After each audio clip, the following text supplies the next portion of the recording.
Bismillahirrahmanirrahim. Assalamualaikum warahmatullahi wabarakatuh. Alhamdulillahirabbil alamin, summa alhamdulillahirabbil alamin. Assalatu wassalamu ala asyrafil anbiya'i wal mursalin, sayyidina wa habibina wa syafi'ina wa maulana Muhammadin wa ala ali tayyibin wa sahbihil muntajabin wa tabi'ina lahum bi ihsanin ila yaumiddin.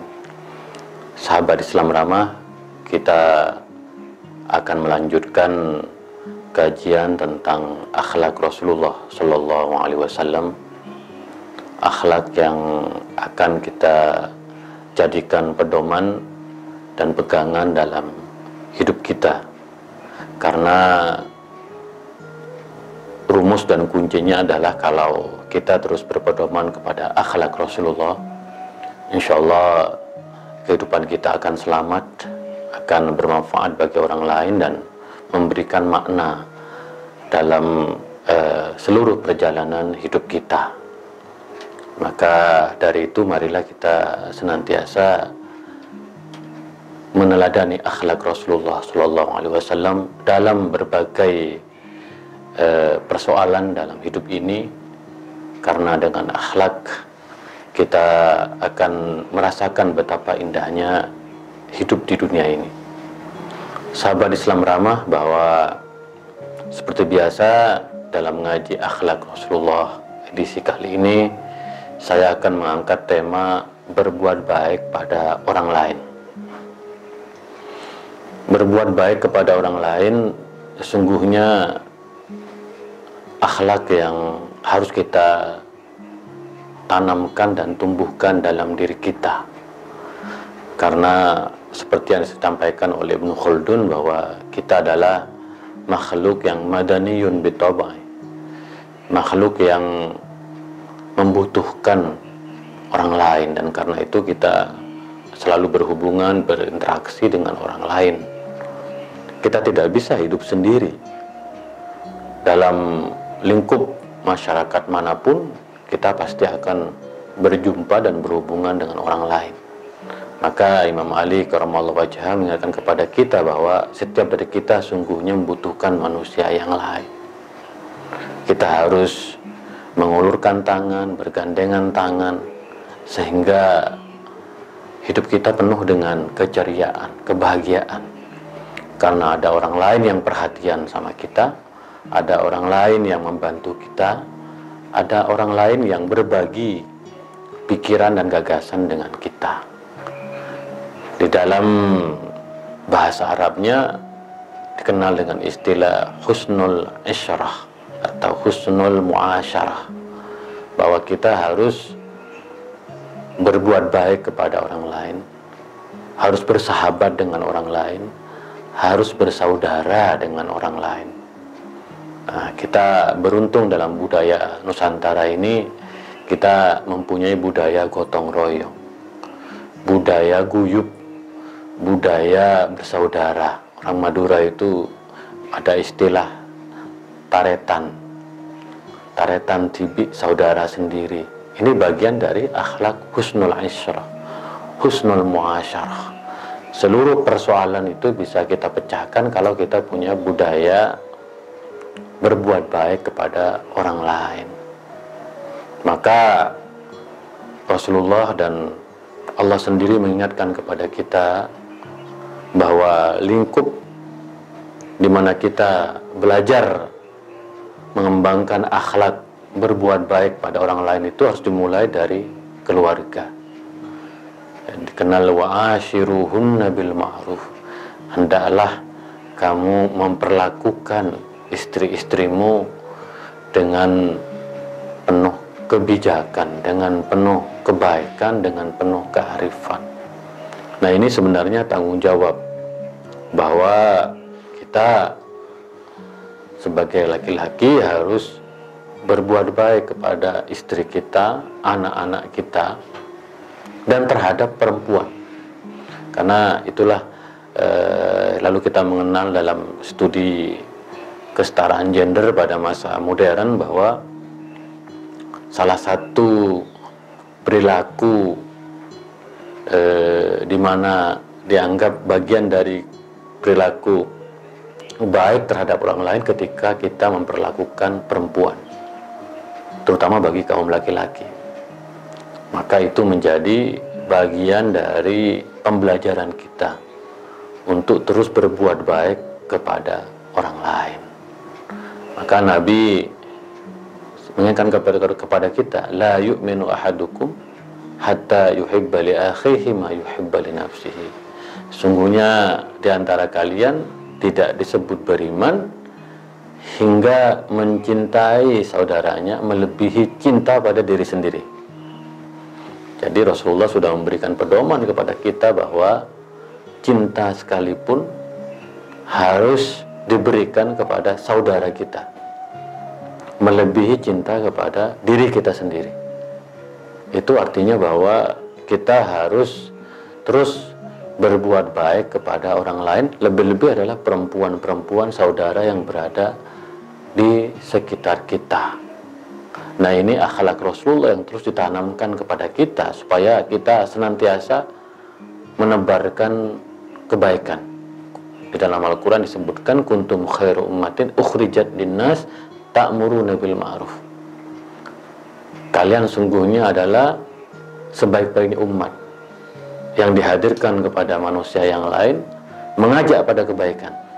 Nah, itulah bahwa kita berbuat baik terhadap perempuan keluarga kita. Baru kemudian kita harus berbuat baik juga kepada sahabat-sahabat kita. Nah, Rasulullah SAW adalah teladan yang sangat baik dalam hal ini, di mana Rasulullah memberikan contoh yang sangat baik ketika Rasulullah bertandang ke rumah Sayyidah Fatimah Zahra. Rasulullah bertanya, di mana sepupumu, di mana suamimu? Karena Imam Ali menikah dengan Sayyidah Fatimah Az-Zahra. Rasulullah selalu berkunjung, terutama ingin menjenguk dua cucunya, yaitu Imam Hasan dan Imam Husain. Lalu Sayyidah Fatimah mengatakan, telah terjadi sesuatu antara saya dengan dia. Jadi ya biasa dalam rumah tangga kadang ada percekcokan sehingga Imam Ali ngambek dan Rasulullah bertanya, aina huwa, di mana dia? Dan Rasulullah mencari, ternyata Imam Ali ternyata Rasulullah menemukan Imam Ali dalam masjid dalam keadaan tertidur, sehingga wajahnya terbuka dan pipinya menempel di lantai masjid. Kita bayangkan lantai masjid Nabawi itu tidak seperti lantai yang seperti zaman sekarang, karena Masjid Nabawi dalam riwayat masjid yang sangat sederhana di masa lampau. Bahkan konon tidak ada alas yang seperti dikenal pada zaman modern, sehingga debu-debu itu menempel dalam pipi. Lalu Rasulullah datang membangunkan Imam Ali dan berkata, kum ya Aba Turab, kum ya Aba Turab, bangunlah wahai ayah yang tanah menempel di pipinya. Maka Imam Ali kemudian dikenal dengan panggilan ya Aba Turab. Itu bagaimana kebaikan Rasulullah pada Imam Ali, betapa halusnya hati Rasulullah, betapa mulianya akhlak Rasulullah Shallallahu Alaihi Wasallam, pemimpin yang besar, seorang utusan Allah, tetapi memperlakukan Imam Ali dengan penuh kebaikan, penuh kebajikan. Ini akhlak yang sangat mulia, yang mengajak kita agar senantiasa berbuat baik kepada orang lain. Begitu pula ketika Rasulullah bertemu dengan anak-anak dari kaum Bani Ansor yang membuang buah kurma yang berjatuhan dari pohonnya. Lalu kemudian Rasulullah, kenapa kamu buang itu buah kurma? Sini, makanlah dari buah kurma yang jatuh dari pohonnya. Lalu Rasulullah berdoa, ya Allah, kenyangkanlah perut anak ini. Bayangkan bagaimana Rasulullah memperlakukan anak-anak kecil dengan penuh keceriaan, kebaikan, kesantunan. Itulah akhlak Rasulullah yang mestinya kita tiru. Begitu juga Rasulullah sangat menghormati para pelayan-pelayan dan memuji bagaimana peran dari para pelayan, khadim. A'dhamul qaum ajran khadimuhum. Sungguhnya ya memang pelayan atau pembantu, jabatannya ya pembantu, tapi mulia karena dia melayani tuannya. Bahkan Rasulullah memperlakukan begitu baik terhadap musuh-musuhnya. Banyak sekali riwayat yang bisa menjelaskan ini, bagaimana Rasulullah ketika dihujat, ketika dilaknat oleh orang Yahudi, Rasulullah tidak membalas hujatan dengan hujatan. Rasulullah justru membalas hujatan dengan penuh kelembutan dan berpesan kepada istrinya Sayyidah Aisyah, ya Aisyah, alaiki birrifqi fil umuri kulliha. Wahai Aisyah, hendaknya kamu bersikap lemah lembut dalam segala hal, termasuk kepada musuh-musuhmu. Itulah makom tertinggi dari akhlak Rasulullah. Kepada musuhnya pun Rasulullah berusaha untuk berbuat baik. Ketika jenazah Yahudi lewat, Rasulullah berhenti dan memberikan penghormatan kepada jenazah Yahudi yang notabene adalah musuhnya. Para sahabat protes kepada Rasulullah. Kenapa Rasulullah berhenti dan memberikan penghormatan terhadap jenazah Yahudi? Rasulullah menjawab, alaisat hiya nafsan, bukankah dia juga manusia? Luar biasa, kemanusiaan yang tinggi menjadikan Islam sebagai agama yang mulia. Maka sahabat Islam ramah, kita harus terus menumbuhkan satu akhlak yang mulia agar terus berbuat baik kepada orang lain, kepada orang yang berada di sekitar kita, keluarga kita, sahabat-sahabat kita, pembantu-pembantu kita, bahkan musuh-musuh kita. Nah, kita hidup di zaman media sosial yang kita tahu wajahnya penuh dengan konflik karena ada permainan dari para buzzer-buzzer, sehingga wajah ruang publik kita begitu konfliktual. Nah, kita sudah jauh dari akhlak Rasulullah SAW, di mana sesama kita terus dibenturkan, diadu domba. Maka sahabat Islam ramah, mari kita kembali kepada akhlak Rasulullah SAW, menebarkan kebajikan, berbuat baik kepada orang lain, bersaudara,